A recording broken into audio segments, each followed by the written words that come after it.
I never use the term mom guilt. And that's not because I don't care. It's because I decided early on that I wasn't going to inherit something God never handed to me. Before I became a mom, I heard a lot of negative narratives about motherhood. Oh, you'll never sleep again, or like, you'll never get your body back, or your life is basically over. Even when people said it jokingly, it mattered, and it framed motherhood like a loss instead of a gift, like it was a chore instead of a calling. So I made a decision before I had my son. I wasn't going to play into that story. Motherhood is hard, yes, but I refuse to speak about one of the most sacred rules of my life as if it automatically erases joy and identity and purpose. And here's something not everyone wants to hear.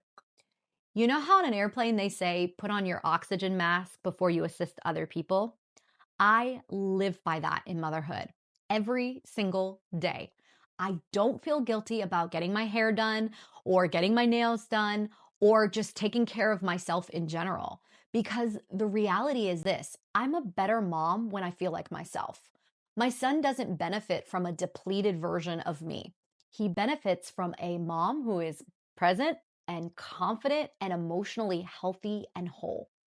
Taking care of myself doesn't take away from him. It strengthens what I bring to him, and it strengthens my marriage too. I'm not interested in disappearing into the title mom. I'm not trying to erase who I was before. And I'm not interested in pretending that becoming a mother means abandoning everything else God put inside of me. I believe you can wear many hats. You can be a mom and still be a woman. You can nurture your child and still nurture your marriage. You can love your family deeply and still honor yourself. My husband and I share the responsibility. We share the weight. We make decisions together so we can both fully live out who God has called us to be at our home, in our marriage, and in the world. And when responsibility is shared, guilt loses its grip.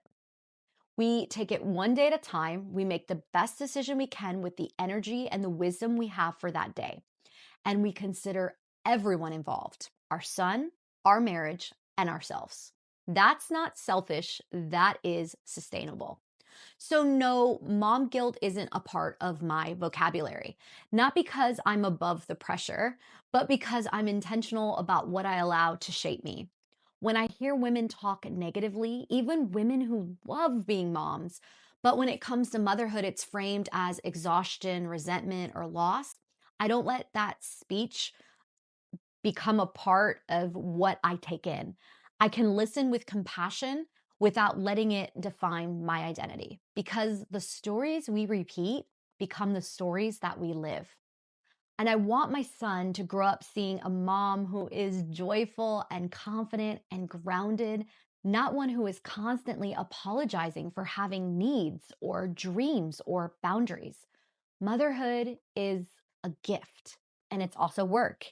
Both can be true. But guilt isn't proof you're a good mom. Most of the time, it's proof you're carrying expectations that were never yours to carry. So now, if you're listening to this and you think, I think I have mom guilt, honestly, here are three things you can do to start reversing it.